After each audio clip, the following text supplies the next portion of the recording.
अफगाणिस्तानचं काय होणार म्हटलं तर दूर देशाची कुठली तरी एक गोष्ट आणि म्हटलं तर दूर देशावरून कधीतरी उद्या आपल्या समोर येणारी गोष्ट, या दोन्ही प्रवाहातनं ही गोष्ट आता पाहण्याची गरज आहे. आपण याच संदर्भात चर्चा करणार आहोत. ज्येष्ठ पत्रकार निळू दामले आपल्यासोबत असणार आहेत. त्यांचं स्वागत. हेमंत महाजन निवृत्त ब्रिगेडियर आहेत आणि यानंतर काही वेळातच आपल्यासोबत डॉक्टर सतीश ढगे आंतरराष्ट्रीय अभ्यासक आहेत, ते देखील जोडले जाणार आहेत. मी सुरुवातीलाच जातोय दामले सरांकडे. दामले सर, प्रश्न हा निर्माण होतोय की आज अफगाणिस्तानची अवस्था नेमकी काय आहे? एक नवीन सरकार स्थापन होऊ पाहत आहे. ते अजून नीटपणे स्थापन झालेलं नाही. सरकार म्हणून काम करत असताना लागणारी जी यंत्रणा असते, ही यंत्रणा यांच्याबरोबर नव्हती गेले 20 वर्ष. त्यामुळे ही नवीन यंत्रणा यांच्याबरोबर कसं काम करणार आहे हे माहिती नाही. दुसरी यंत्रणा हे आणू शकतात का हेही आपल्याला माहिती नाही. यांना राज्यकारभाराचा अनुभव असणारी माणसं यांच्याकडे कोणी आहेत का, आज तरी असं दिसत आहे की काय माहिती नाही. आणि अशा परिस्थितीत एक हे सरकार येणार आहे आणि ते कसं चालणार आहे याच्याबद्दल काही सगळं आपण असं म्हणू की जुगाड आहे. म्हणजे सगळा गेस गेम आहे. आणि सत्तेवर आल्यानंतर सुद्धा आज घडीला तरी असं दिसतंय की त्यांचे विरोधक आतल्या आत आहेतच. ते पुन्हा काय करतील ते काय सांगता येत नाही. त्यामुळे मला असं वाटतं की तालिबानच्या बाबतीमध्ये किंवा अफगाणिस्तानच्या बाबतीमध्ये कोणतीही गोष्ट आज निश्चितपणे सांगता येणार नाही अशी परिस्थिती आहे. कोणतीही गोष्ट सांगता येणार नाही अशी एक निर्णायकी परिस्थिती निदान बाहेरच्या किंवा अफगाणिस्तानच्या स्वतःच्या बाबतीत निर्माण झाली आहे असं म्हटलं तरी ते वावगं ठरणार नाहीत. आपल्यासोबत हेमंत महाजन सर आहेत. महाजन सर, आज ज्यावेळी अमेरिकेनं हा कब्जा सोडला, अधिकृतरित्या विमानं घेऊन बाहेर पडले, त्यावेळी एक छोटीशी गोष्ट सांगते आणि प्रश्नाला सुरुवात करतो. जवळजवळ 75पेक्षा जास्त विमानं आणि काहीशी शस्त्रास्त्र साठा सोडल्याचं पुढे येते. म्हणजे त्यात टेहळणी आणि जवळून हल्ला करण्यासाठी वापरले जाणारे MD-530 हेलिकॉप्टर्स असतील, A-29 लाईट विमानं असतील, 43 MD-530S आणि 23A-29S हेलिकॉप्टर्स असतील, असा खूप सारा म्हटलं तर तो वाहतुकीचा साठा आणि म्हटलं तर तो जरीही वाहनं असली तरी ती शस्त्रसाठा अशा पद्धतीची आज घडीला तालिबानला अत्यंत सहाय्यभूत ठरतील अशा खूप साऱ्या गोष्टी सोडून अमेरिकेनं अफगाणिस्तानचा निरोप घेतलाय. ही गोष्ट किती महत्त्वाची आहे? असं आहे, जे मीडियामध्ये येत आहे की 80 ते 85 बिलियन डॉलर्स एवढा शस्त्रसाठा अमेरिका तिथे सोडून गेलेला आहे, ज्यावेळेला अमेरिकन सैन्य हे अफगाणिस्तान मधून 31ला पळून गेलं आणि अफगाणिस्तानचं जे सैन्य होतं ते पण गायबच झालेलं आहे. 3-3.5 लाखाचं सैन्य लढलंच नाही. ते फक्त एखादा तसा कागदाचा मनोरा असतो तो जसा पडतो तसं ते पडून गेलं. परंतु ही शस्त्र जेवढी वाटतात एवढी भयंकर नाहीयेत, कारण जायच्या आधी अमेरिकेने याच्यातले जे व्हायटल कॉम्पोनंट्स असतात, ज्याला इलेक्ट्रॉनिक कॉम्पोनंट्स म्हणतात किंवा सॉफ्टवेअर बेस्ड गोष्टी म्हणतात किंवा अल्गोरिदम बेस्ड वेपन सिस्टम म्हणतात, ते सगळं काढलेलं आहे. तर त्यामुळे या शस्त्रांची जी क्षमता आहे ती एकदम कमी झालेली असते. दुसरं, ज्यावेळेला आपण 80 किंवा 82 बिलियन डॉलर्स हे शस्त्र म्हणतो, ही किंमत आजची नाहीये. ही किंमत 2002 पासून त्यांनी जी शस्त्र अफगाणिस्तानला पुरवली होती, अफगाणिस्तानच्या सैन्याला, त्याची आहे. आता उदाहरणार्थ एखादी गाडी जर तुम्ही 15 वर्षापूर्वी जर तुम्हाला मिळाली असेल तर त्याची आज किंमत ही जवळजवळ 0 होते. खास तर जी हायटेक वेपन्स असतात, हेलिकॉप्टर्स म्हणा, एअरक्राफ्ट म्हणा, ड्रोन्स म्हणा किंवा काही चिलखती वाहनं म्हणा, त्यांचं एक लाईफ 15 ते 20 वर्ष असतं. तर ही म्हणजे असं म्हणता येईल की काही थोडी शस्त्र सोडली तर बाकी जुनाट अशी शस्त्र आहेत ज्यांचं लाईफ हे कमी झालेलं आहे. याच्याशिवाय ही जी शस्त्र आहेत ती 2 प्रकारे वापरले जाऊ शकतात. एक तर म्हणजे कन्व्हेन्शनल वॉर, म्हणजे आकाशात लढाई करणं, ज्याची अमेरिकेला खूप सवय होती आणि त्यांना ते नेहमी करावं असं वाटायचं की कुठला तरी बॉम्ब टाकायचा, ड्रोन मधून येऊन मिसाईल फायर करायचं, तिथनं सर्व्हेलन्स करायचं. त्यांची जमिनीवरती खालती येऊन लढण्याची हिंमत नव्हती अमेरिकेची, सगळं ते आकाशातनं करायची. तर ती तशा प्रकारची शस्त्र होती. आता हे तालिबान वापरणार कुठे? त्यांची ही वेपन वापरण्याची क्षमता आहे का? ही वेपन जे मेंटेनन्स केलं जात होतं ते प्रायव्हेट मिलिटरी कॉन्ट्रॅक्टर्स याचं मेंटेनन्स करत होते. आणि ज्याला अमेरिकन शस्त्रांविषयी माहिती आहे त्याला हे माहिती आहे की अमेरिका आणि रशिया, आपण त्यांची शस्त्राची तुलना केली तर अमेरिकेची शस्त्र ही अतिशय महागडी असतात आणि शस्त्र जेवढी महागडी असतात तेवढं त्यांचं मेंटेनन्स करणं हे अत्यंत महागडं असतं. तर अफगाणिस्तानच्या तालिबानकडे ही क्षमता नाही त्यांना मेंटेन करायची. मात्र जी शस्त्र आहेत ज्याला आपण रायफल म्हणतो, अमेरिकन M144 रायफल्स किंवा रात्रीच्या वेळेला बघण्याच्या दुर्बिणी, या मात्र नक्कीच दहशतवादी या वापरू शकतात. तर आणि आपण काही फोटो पण बघितले की ज्यामध्ये तालिबानी या रायफली घेऊन फिरत होते. परंतु याला लागणारं अॅम्युनिशन कुठनं येणार? ते काही चिलखती वाहनांमध्ये घेऊन फिरत होते. आता ते चिलखती वाहनं ही अक्षरशः पेट्रोल किंवा डिझेल पितात. आता त्यांना हे पेट्रोल डिझेल कुठून मिळणार? आता अफगाणिस्तानमधली जी अर्थव्यवस्था आहे अतिशय गंभीर आहे. त्यांची फॉर्मल अर्थव्यवस्था ही पूर्णपणे कोसळली आहे. अफगाणिस्तान एक लँडलॉक कंट्री आहे आणि त्याला सगळं हे बाहेरनं यायचं आहे. तर म्हणून त्यांना ही वाहनं सुद्धा चालवता येणं शक्य नाही. तर याच्यामुळे वाहनांची, या शस्त्रांची किंवा वाहनांची किंमत जरी 80-82 अब्ज डॉलर्स एवढी दिसत असली तरी त्याची लढण्याची क्षमता, युद्ध क्षमता ही फारच कमी आहे. आणि जसं आता माझ्या आधी निळू दामले जे म्हणत होते की तिथे वेगवेगळ्या जाती जमाती आहेत, प्रत्येकाचे आपापले गट आहेत, तजाकी आहेत, हजारा आहेत, उझबेकी आहेत, त्याला आपण तुम्ही त्याचा शब्द नॉर्दर्न आयर्लंड त्याचा आपण उल्लेख केला. हे जवळजवळ 55% आहे. तर प्रत्येक दहशतवादी गट, प्रत्येक टोळीवाले, प्रत्येक जाती जमाती आता आपापल्या भागामध्ये आपापल्या सैनिकांचा शस्त्रसाठा वाढवण्याचा प्रयत्न करतील. त्यामुळे ही जी पसरलेली जी शस्त्र आहे अफगाणिस्तानमध्ये, थोडे वेगवेगळे ग्रुप त्यांना मारण्याचा, चोरण्याचा, घेण्याचा हा प्रयत्न करतील. तर त्याच्यामुळे या शस्त्रांचा वापर हा तिथे जे गृहयुद्ध सुरू आता थोडंफार झालेलं आहे, पंजशीरचा तुम्ही उल्लेख केला, अहमद मसूदचा तुम्ही उल्लेख केला, तर त्यामध्ये जास्त वापर केला जाईल आणि थोडाफार वापर त्यांना त्या आपल्या सीमा सुद्धा मजबूत करायच्या आहेत. होतं काय आहे की त्यांना 3-4 मोठ्या सीमा लागलेल्या आहेत. एक आहे पाकिस्तानची की जिथून प्रचंड प्रमाणामध्ये स्मगलिंग होतं, मग ते आर्म्स अम्युनिशनचं असो की अफगाणच्या चरसचं असो, आणि आज लाखो अफगाणी निर्वासित हे पाकिस्तानमध्ये गेले आहेत. आणि तसाच काहीतरी प्रकार हा अफगाणिस्तान इराण सीमेवरती सुद्धा होतो आहे. आणि पुष्कळचा हाच प्रकार ज्या इतर सीमा आहेत, सेंट्रल एशियन रिपब्लिकच्या देशांना लागलेल्या, म्हणजे तुर्कमेनिस्तान आहे, उझबेकिस्तान आहे आणि तजिकिस्तान आहे, तर त्यांना त्या सीमा आता ब्लॉक कराव्या लागतील. तर त्याच्यामुळे या शस्त्रांचा वापर ते पहिले आपापसामध्ये एकमेकाच्या विरुद्ध स्वतःचं रक्षण करण्याकरता, राज्य कारभार नीट चालवण्याकरता ज्याकरता ते जास्त करतील.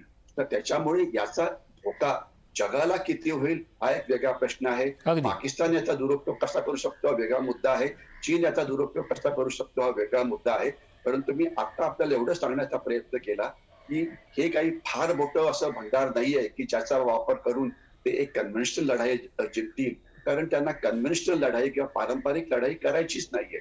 तर त्याच्यामुळे याचा वापर दहशतवाद वाढवण्याकरता, अल कायदा करता म्हणा, ISIS के करता म्हणा, हा थोडाफार प्रमाणामध्ये केला जाऊ शकतो. परंतु तो एक मुद्दा आहे.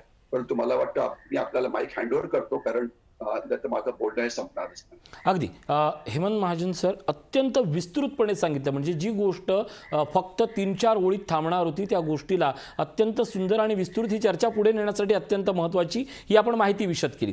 आपल्यासोबत डॉक्टर सतीश ढगे सर जोडलेले आहेत. ढगे सर, तुम्ही चर्चेत येण्यापूर्वी निळू दामले सरांकडनं आपण नेमकं अफगाणिस्तानमध्ये आज काय चाललंय ते जाणून घेतलं. त्याच्यानंतर आपण हेमंत महाजन सरांकडनं अमेरिकेनं मागे सोडून गेलेला शस्त्रसाठा याबद्दल जाणून घेतलं. आता माझा तुमच्यासाठी प्रश्न असा आहे की नेमकं तालिबानला अफगाणिस्तानात करायचं तरी काय? कारण एखादा किल्ला ज्यावेळी घेतो त्यावेळी राज्य करायचं असतं, सत्ता मिळवायची असते. राज्य करणं, सत्ता करणं म्हणजे तिथल्या माणसांचा विचार करणं. इथल्या माणसांचाही विचार करायचा नाही असं आपण एक काही काळ समजून जाऊया. पण पैसा तर कमवावाच लागेल ना, कारण हे सगळं जगवायचं आहे. किल्ल्याच्या बाहेरून जगणं आणि किल्ल्याच्या आत येऊन जगणं हा जो फरक आहे त्या कोंडीत तालिबान आता सापडलाय का? ढगे सर. नक्कीच ऋषी, सुरुवातीलाच मी सांगतो थोडासा ऑडिओ क्वालिटीचा प्रॉब्लेम असल्यामुळे जरी मला तुमचा प्रश्न पूर्णपणे कळाला असला तरी तुटक आहे आणि त्याच अनुषंगाने मी याचं उत्तर त्या ठिकाणी देतो. अतिशय महत्वाचा प्रश्न तुम्ही त्या ठिकाणी विचारला की मागच्या 20 वर्षामध्ये अफगाणिस्तानमधल्या या तालिबानी फोर्सेसने अमेरिकेविरुद्ध लढाई केली आणि आज घडीला जे आहे विजयोत्सव त्या ठिकाणी ते एक प्रकारे जे आहे मनवतायत आणि आता त्या ठिकाणी तालिबानची राजवट आलेली आहे. खरा प्रश्न आता असा आहे की हे तालिबानची राजवट ही खरोखरच त्या ठिकाणी चालू शकणार आहे का?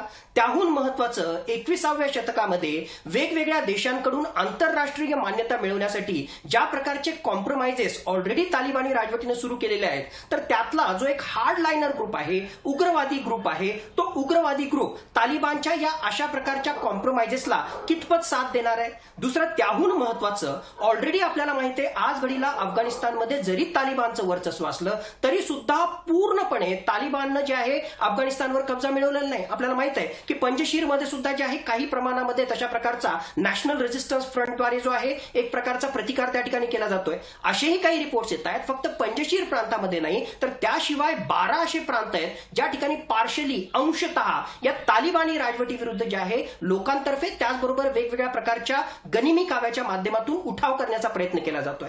सर्वात महत्वाचं, जसं मी ब्रिगेडियर हेमंत महाजन सरांना ऐकत होतो, सर्वात महत्वाचा मुद्दा या ठिकाणी हा आहे की आज घडीला अफगाणिस्तानमध्ये त्यांची इकॉनॉमी, त्यांची अर्थव्यवस्था ही पूर्णपणे ढासळलेली आहे. सत्ता तर आली, अंतरिम सरकार त्या ठिकाणी निर्माण होईल. या अर्थव्यवस्थेला कसं रुळावर आणता येईल, आंतरराष्ट्रीय मान्यता कशा प्रकारे प्राप्त करता येईल, आणि सर्वात महत्वाचं तालिबान ही चळवळ आहे, त्यामध्ये वेगवेगळ्या प्रकारच्या दहशतवादी संघटना आहेत आणि इस्लामिक इमिरेट्स ऑफ अफगाणिस्तान बनवण्यासाठी, शरिया कायद्याची अंमलबजावणी करण्यासाठी या सगळ्या संघटना एकत्र आलेल्या आहेत. यांना फक्त एकच येतं, ते म्हणजे लढाई.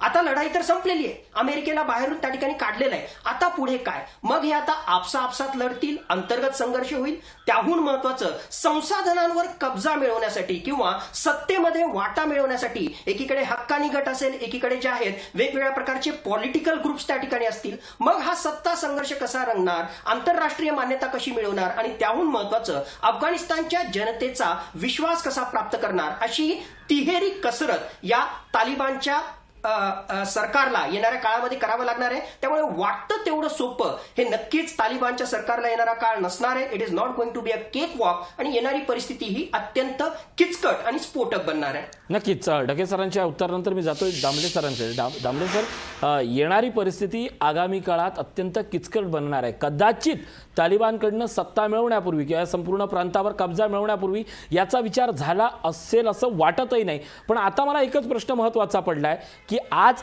जे स्थानिक एवढ्या तालिबाननं केलेल्या कब्जानंतरही तिथे राहत आहेत, जगतायत, त्यांचं जगणं आजचं कसं आहे? आणि दुसरा प्रश्न, तालिबान आज कुठल्या बेसिसवर ह्या सगळ्या प्रांतावर सत्ता मिळवण्याचं भविष्य घेऊन जगतोय? हे दोन प्रश्न. दामले सर.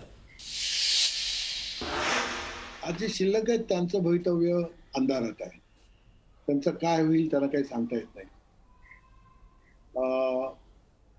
आता पुढे यांचं कसं होणार हे म्हणजे मी शक्यतो असं पाहायचा प्रयत्न करतोय की एखादं सरकार ज्यावेळी चालत असतं त्यावेळी एकूण अर्थव्यवस्था, राज्यव्यवस्था, परराष्ट्र संबंध या सगळ्याची माहिती असणारी माणसं लागतात, त्याशिवाय ते चालत नाही. आता तालिबान मधले सगळे लोक इथे मुळामध्ये माहिती असणारी माणसं नाहीत. ही सगळी मध्ययुगीन वातावरणात वावरणारी माणसं आहेत. त्यांची बुद्धी, त्यांचे विचार, त्यांची माहिती ही सगळी गेल्या शतकातल्या वगैरे स्वरूपाची माहिती आहे. आता मी जे काय जी माहिती येते त्यातून मी बघतोय की उदाहरणार्थ त्यांचे आता हैबतुल्ला अख्खुंजादा आता त्यांचे अमीर होऊन घातलेत. त्यांच्याबरोबर अब्दुल गनी बारादार आहेत. बारादार हे स्थापन झालं तालिबान त्यावेळी मुल्ला उमर यांच्या बरोबर होते. या दोघांचंही सगळं शिक्षण झालेले मदरशामध्ये झालेले. ते काही कुठे काही बाहेर शिकलेले वगैरे नाही. ते कुठे परदेशात गेलेले नाही. त्यांना काय बँका फिंका यातलं काही यांना काही कळत नाही. आता यांच्याबरोबर त्याला जे दोन महत्वाची माणसं दिली आहेत की जे गृहमंत्री किंवा परदेश मंत्री वगैरे होती, त्या की एक आहेत सिराजुद्दीन हक्कानी. आता हक्कानी नेटवर्कचे आहेत की जे पुन्हा मदरसे चालवणारी माणसं आहेत. आता ही सगळी मदरसे चालवणारी माणसं ज्यांना आधुनिक जीवन माहितीच नाही आणि माहिती नाही असं नाही तर ते नाकारणारी माणसं, म्हणजे त्यांच्या शरीयाच्या व्याख्या, त्यांची पख्तूनवाली या सगळ्या इतक्या प्राथमिक अवस्थेतल्या आहेत की त्यांना विचार, फिलॉसॉफी, तत्वज्ञान, धर्म या सगळीतल्या ज्या छटा आहेत त्या सुद्धा त्यांना माहिती नाही. तेव्हा ही सगळी मुळामध्ये अत्यंत हडेलप्पी करणारी अशी माणसं आहेत. ही अविकसित आहेत. एका परीने आपण समजू अडाणी आहे. आणि अडाणी माणसं कशी सरकार चालवणार? म्हणजे माझ्या असं लक्षात येतं की जमातीतली वगैरे माणसं एकदम त्यांच्या हातामध्ये सत्ता गेली की काय करतील हे सांगता येत नाही. त्यामुळे मला यांची भीती वाटते. आणि हे सरकार मला असं वाटतंय की हे टिकणार पण नाही. म्हणजे मला दिसत आहे की बहुधा पुढल्या काही आठवड्यात किंवा पुढल्या काही महिन्यातच पुन्हा एक नवीन अराजक अफगाणिस्तानमध्ये उभं राहणार. त्याचं नक्कीच काही ह्यानं चालवता येत नाही, यांना अर्थव्यवस्था कळतच नाही. नक्कीच म्हणजे एकूणच या सगळ्या मला पार्श्वभूमीवर भीषण गोष्ट हीच महत्त्वाची निर्माण होते की दहशतवाद्याने तुम्ही लढाई करू शकता, दहशतवाद्याने जिंकू शकता, पण राज्य करणं आणि जिंकणं याच्यातला जो फरक आहे तो आता पूर्णपणे तालिबानसह या संपूर्ण दहशतवादी चळवळीलाच या सगळ्याच्या निमित्तानं धडा निर्माण झालाय. पण मग नेमकं पुढे काय, अजूनही नेमक्या कुठल्या भीती वाटतायत त्याबद्दल बोलूया एका छोट्याशा ब्रेकनंतर. दामले सर आहेत, महाजन सर आहेत आणि ढगे सर या तिघाही मान्यवरांकडनं आपण याचा पुढचा भाग जाणून घेणार आहोत. एक छोटासा ब्रेक, लगेच परततोय. पाहत राहा अफगाणिस्तानचं काय होणार.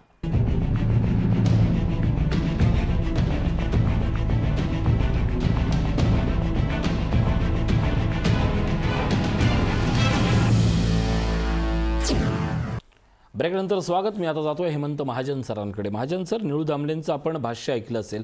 आता प्रश्न हा निर्माण होतोय की या सगळ्यानंतर तालिबानची संकटही तेवढीच मोठी आहे की जी आजपर्यंत कधीच नव्हती. असं म्हणतात की जगताना एक मुखवटा घेऊन जगावा लागतो, पण आता तालिबानसमोर अवस्था ही झाली आहे की त्यांचा मुखवटा हाच आमचा चेहरा आहे असं ओरडून ओरडून सांगण्याची गरज झाली आहे. आम्ही शांतीप्रिय आहोत हे जर नाही सांगितलं तर त्यांची अर्थव्यवस्था सुधारू शकत नाही. तालिबानचा आजचा मुखवटा असणारा त्यांचा चेहरा आणि अफगाणिस्तानचं सरकार, पाकिस्तानचं सरकार, अमेरिकेचं सरकार आणि भारत सरकार या चारही मुद्द्यांकडनं बघताना या चार सरकारांची भूमिका आणि तालिबान नावाचा एक मुखवटा जो त्यांना अपरिहार्यरित्या चेहरा म्हणूनच दाखवावा लागेल, याबद्दल तुम्हाला काय वाटतं? असं आहे, तालिबान समोर दोन सर्वात मोठी संकट आहेत. एक म्हणजे तिथे माजलेली अराजकता कमी करण्याचं आणि अफगाणिस्तानची जी जनता जी त्यांच्या विरुद्ध आहे की ज्याच्यामध्ये तजाकी आहे, ज्याच्यामध्ये उझबेकी आहे, ज्याच्यामध्ये हजारा आहेत आणि ज्याच्यामध्ये पठाण मधले अनेक ग्रुप्स आहेत की ज्यांना शहरात राहण्याची आता सवय झाली आहे गेल्या 20 वर्षामध्ये, त्यांचा विश्वास हासिल करायचा. तर आपण बघितलं की आज हजारो लाखो नागरिक हे पळून गेलेले आहेत आणि विमानतळावरती काय अवस्था होती आपण हे बघितलेलंच आहे.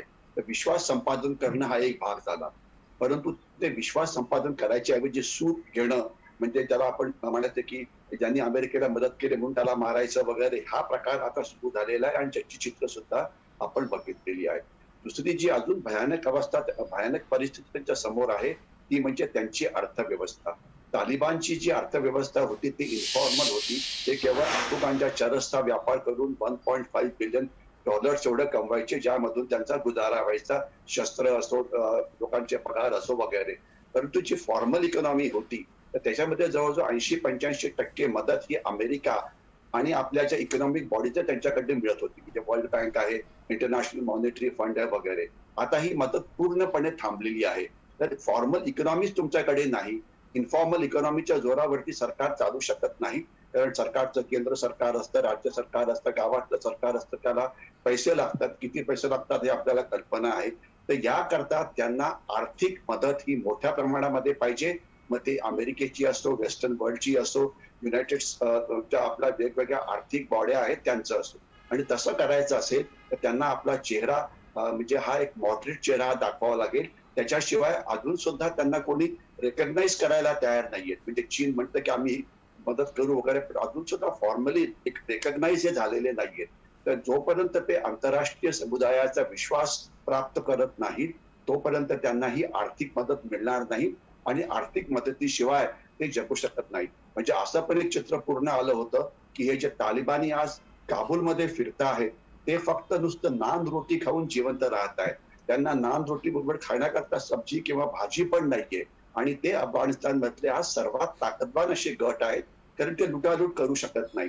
तर त्याच्यामुळे फॉर्मल अर्थव्यवस्था तयार करायची असेल तर प्रॉपर राज्य कारभार चालवावा लागेल, मॉडरेट चेहरा निर्माण करावा लागेल, किंवा तुम्हाला अमेरिकेसारखी कोणीतरी जास्त मदत करायला पाहिजे. चीनची असू शकते आणि चीन मदत करू शकतो का, चीन त्याच्यामधनं काय लबाडी करेल, तो तिथली नैसर्गिक संपत्ती कसा लुबाडायचा प्रयत्न करेल हा वेगळा प्रश्न आहे. आणि पाकिस्तान त्यांना खूप मदत करतोय, पण ती केवळ मदत जी आहे ती दहशतवाद्यांना, जे त्यांना इंटरनॅशनल, पाकिस्तान हा त्यांचा फॉरेन मिनिस्टर म्हणून काम करायचा प्रयत्न करतो आहे आणि पाकिस्तानवरतीच कोणाचा विश्वास नाहीये. त्याच्यात जे पुरावे आता समोर येत आहेत हे सगळे पुरावे आपण गोळा करून आपण पाकिस्तानला फायनान्शियल ऍक्शन टास्क फोर्स मध्ये एक दहशतवादी देश म्हणून घोषित करायला पाहिजे. कारण इतक्या उघडपणे सगळ्या गोष्टी या पुढे येतात की जेवढे हे तालिबानचे नेते आले तिकडनं आलेले आहेत. तर म्हणजे चीन लबाडी करण्याचा प्रयत्न करेल, अर्थव्यवस्थेत घुसून अमेरिकेची जागा घेण्याचा प्रयत्न करेल, अमेरिका सध्या वेट आणि वॉचचा प्रयत्न करेल. भारताचा जोपर्यंत प्रश्न आहे आपण आता सध्या काहीच बोलत नाहीये. आपले नॅशनल इंटरेस्ट तिथे जे आहेत काय अजून सुद्धा 400-500 हिंदू आणि सिख फॅमिलीज तिथे आहेत, त्यांना सुरक्षित ठेवायचं आहे. आपण तिथे तयार केलेले जे इन्फ्रास्ट्रक्चर आहे ते सुरक्षित राहायला पाहिजे. आज हजारो अफगाणी हे भारतात विविध ठिकाणी शिक्षण घेत आहेत, इन्क्लुडिंग आपल्या आर्मी एस्टॅब्लिशमेंट मध्ये, त्यांना परत पाठवायचं आहे. तर या सगळ्या गोष्टींचा मेळ कसा लागेल, जोपर्यंत सरकार हे सत्तेमध्ये प्रॉपर येत नाही, तोपर्यंत ते प्रॉपर नक्कीच. राज्यकारभार चालवत नाही, तोपर्यंत या गोष्टी कुठल्याही काही सांगता येत नाही. नक्कीच या गोष्टींबद्दल काही सांगता येणार नाही. मी आता ढगे सरांकडे जातो. ढगे सर, अमेरिकेच्या एका भूमिकेबद्दलचं आहे खरं तर. ज्या अफगाणिस्तानमध्ये कंदाहार आहे किंवा त्या कंदाहारवरनं विमान नावाची गोष्ट आणि त्याचं भारतीय राजकारणातलं महत्त्व किती आहे हे वेगळं सांगण्याची गरज नाही.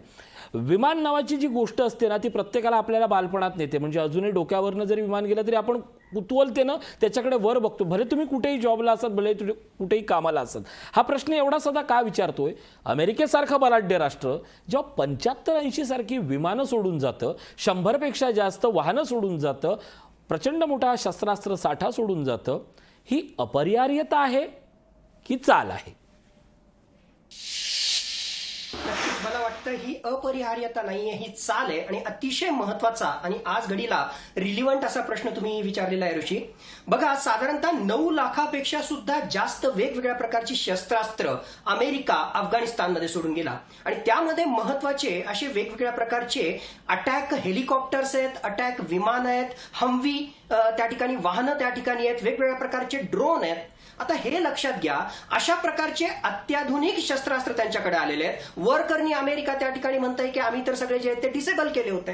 काही अंशी ते डिसेबल जरी केले असले, काही अंशी ते डिस्ट्रॉय जरी केले असले, तरी सर्वच्या सर्व जे आहेत ते डिसेबल केलेले नाहीत. आणि आज घडीला ते डिसेबल जरी केलेले असले तरी सुद्धा चायना सारखा मित्र, पाकिस्तान सारखा मित्र हा नेहमीच अफगाणिस्तानच्या तालिबानी राजवटीच्या सोबतीला आहे. त्यामुळे त्याला पुन्हा जे आहे एनेबल करणं हे काही फार अवघड त्या ठिकाणी ठरणार नाही. सगळ्यात मोठा धोका हा आहे की जसं अगोदरच्या सुद्धा चर्चेमध्ये त्या ठिकाणी आलं, या शस्त्रास्त्रांपैकी 50% सुद्धा जास्त साठा हा ऑलरेडी अफगाणिस्तानमधून पाकिस्तानमध्ये गेलेला आहे. अशा प्रकारचे रिपोर्ट त्या ठिकाणी येत आहेत. एक प्रकारचं मागच्या काही वर्षांमध्ये ज्या प्रकारे पाकिस्ताननं तालिबानच्या या दहशतवादी संघटनेला ट्रेनिंग दिलं, ऑपरेशनल स्ट्रॅटेजिक इनपुट दिली, त्याच्या बदल्यात ही भेट की काय असं जर म्हटलं तर ते चुकीचं ठरू नये. आणि नेमका हाच पाकिस्तान या शस्त्रास्त्रांचा, या वेगवेगळ्या अत्याधुनिक उपकरणांचा इस्लामिक दहशतवादी संघटनांच्या मदतीनं भारताविरुद्ध त्या ठिकाणी उपयोग करू शकतो. आणखीन सर्वात महत्वाची गोष्ट आपण विसरायला नाही हवं की हे सप्टेंबर आहे, एक्झॅक्टली 2001 मध्ये याच महिन्यामध्ये 9/11 झालं होतं आणि अशाच प्रकारची परिस्थिती आज तालिबान राजवटीमध्ये निर्माण झालेली आहे. वेगवेगळ्या प्रकारची शस्त्रास्त्र आहेत. कोण या ठिकाणी गॅरंटी देऊ शकतं की याच अटॅक हेलिकॉप्टर्सचा किंवा वेगवेगळ्या प्रकारच्या अत्याधुनिक उपकरणांचा वापर करून तालिबान किंवा तालिबानपेक्षा सुद्धा ज्या वेगवेगळ्या प्रकारच्या इस्लामिक दहशतवादी संघटना आहेत त्या दहशतवादी संघटना याचा उपयोग करून अशा प्रकारचं दुसरं 9/11 का घडवणार नाही हा सुद्धा प्रश्न आहे. मला वाटतं हे अमेरिकेच्या विरुद्ध ते करणार नाहीत, कारण ऑलरेडी अमेरिकेचं आणि तालिबानचं साटलोट आहे. मी हे यासाठी म्हणतोय, मागच्या 20 वर्षापूर्वी ज्याच्या विरुद्ध युद्ध सुरू केलं त्याच्याच सोबतीला जे आहे आज संगतीला तुम्ही बसून मागच्या 15 महिन्यांमध्ये जे आहे त्यांच्याशी तुम्ही गप्पा मारल्या, चर्चा केली. म्हणजे खरं म्हटलं तर तालिबानला या प्रक्रियेमध्ये घ्यायलाच हवं नव्हतं. इंट्रा अफगाण निगोशिएशन्स या नावाखाली ते सगळं सोडायला हवं होतं, पण तालिबानशी तुम्ही मुख्यतः चर्चा केली, तालिबानला सत्ता देऊ केली. एवढंच नाही तर तुम्ही अधिकृतरित्या सांगताय, जो बायडन सांगतायत की आम्ही जे आहे तालिबानशी चर्चा केलेली आणि सेफ इव्हॅक्युएशन आमच्या लोकांचं आम्ही त्या ठिकाणी करतोय. म्हणून या सगळ्या अनुषंगानं वाटतंय की आता अमेरिकेनं गुड तालिबान आणि बॅड तालिबान असा प्रकार केलेला आहे. म्हणजे आज घडीला जो तालिबान आहे त्याचा अमेरिकेसोबत चांगलं रिलेशनशिप आहे म्हणून गुड तालिबान, आणि IS खोरासन हा जो आहे अमेरिकेविरुद्ध हल्ले करतोय म्हणून तो बॅड तालिबान. अशा प्रकारच्या इस्लामिक दहशतवादी संघटना अतिशय महत्वाची गोष्ट, IS खोरासन असेल किंवा ज्याला आपण ईस्ट तुर्किस्तान इस्लामिक मुवमेंट, ही जी उयगुर मुस्लिमांना सपोर्ट करणारी जी संघटना आहे, त्याचं सुद्धा बऱ्यापैकी वर्चस्व या अफगाणिस्तानमध्ये.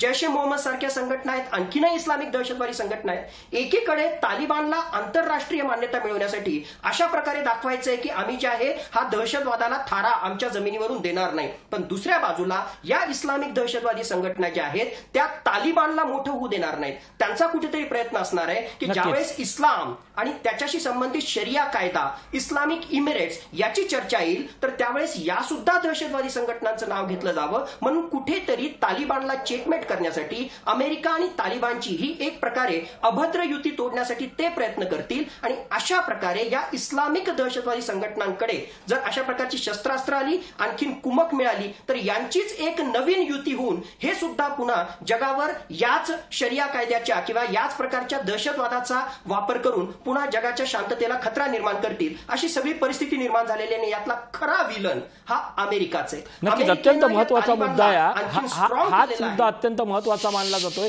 कारण दिसतं एकीकडे तालिबानने कब्जा केल्यानंतर ISIS-K ची एंट्री होणं, नेमकं तालिबानला तरी काय करायचं आणि तालिबानला अडचणीत तरी का आणायचं आहे, या प्रश्नांची साधक बाधक चर्चा होणं आवश्यक आहे. एक छोटासा ब्रेक घेतोय, लगेच परततोय. पहा तर अफगाणिस्तानचं काय होणार.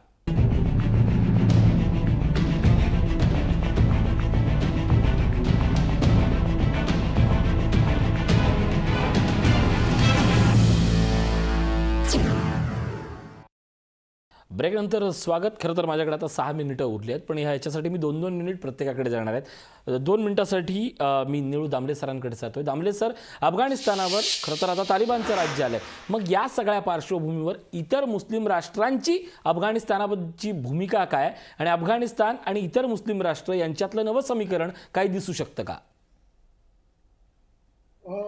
मला असं वाटतं की मुस्लिम राष्ट्र नावाची एकसाची अशी गोष्ट कुठेही नाही. अलीकडच्या काळामध्ये प्रत्येक राष्ट्र हे मुस्लिम राष्ट्र असतं, पण ते मुळात राष्ट्र असतं. त्यामुळे इंडोनेशिया वेगळा, मलेशिया वेगळा, सिरिया वेगळा, इजिप्त वेगळा, आणि या प्रत्येक राष्ट्राचे राष्ट्र म्हणून हितसंबंध आहेत आणि हे हितसंबंध प्रामुख्याने जपत असतात. आणि त्याच्यामध्ये ते इस्लामिक आहेत हा काही कॉमन मुद्दा असतो अशातला भाग. म्हणजे उदाहरणार्थ इस्लामी राष्ट्र आहे, परंतु आपल्याबरोबर इराण राहू इच्छितं. इराण आपल्यापासून दूर नाही. सौदी अरेबिया आपल्याबरोबर आहे, कतार आपल्याबरोबर आहे. तर मला असं वाटतं की काही वर्षापूर्वी ही एक मांडणी होत असे की सगळे इस्लाम मुले एकत्र असतात आणि ते सगळे मिळून इतरांच्या विरोधात असतात वगैरे. असं काही घडत नाही. प्रत्येक देशात स्वतःचं हित पाहत असतो आणि हे हित पाहत असताना त्यांना अफगाणिस्तानचा काय त्रास होतो आणि काय फायदा होतो याचा ते विचार करतील आणि तो प्रत्येकाच्या बाबतीमध्ये वेगळा असेल.